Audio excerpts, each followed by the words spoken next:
Parents, membres de famille, amis et connaissances se sont joints aux 260 lauréats de l'ISIPA Matadi pour fêter avec eux cette cérémonie de la collation de grades académiques, laquelle a coïncidé avec celle de la clôture de l'année académique 2012-2013.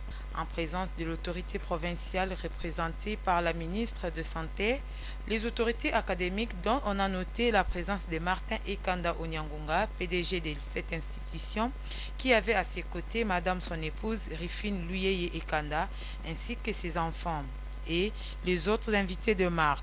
Le professeur Kinanga Masiala, directeur général de l'ISIPA Matadi, prenant la parole pour la circonstance, un bon père de famille a demandé à ses lauréats de faire toujours parler de l'ISIPA, surtout que dans cette institution, on ne formait pas de demandeurs d'emploi, mais plutôt de créateurs d'emplois. L'année académique 2012-2013,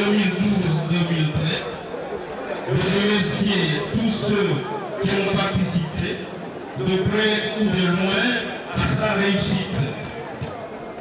Nous pensons en toute probité aux autorités du pays, de Sylva Congo et de la ville de Matadi, qui ont assuré les conditions nécessaires de sécurité, de paix, sans lesquelles aucune activité académique n'aurait été possible. Quant à Emmanuel Mouloaï, secrétaire général académique, a dans son adresse présenté les rapports académiques qui, selon lui, pensent que ISIPA Matadi se distingue dans le respect de textes légaux régissant l'enseignement supérieur universitaire et recherche scientifique. Au cours de cette année académique dont nous faisons le présent rapport, qui s'articule en 8 points à savoir 1. Le grand date du calendrier académique. 2.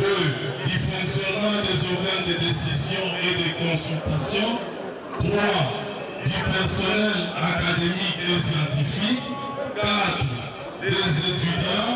5. Des enseignements. 6. De la recherche. 7. De la vie sociale et para-académique. 8. Enfin, des infrastructures. Étant donné que le respect du calendrier académique n'est pas une utopie à l'ISIPA Matadi, s'en est suivi la proclamation de résultats.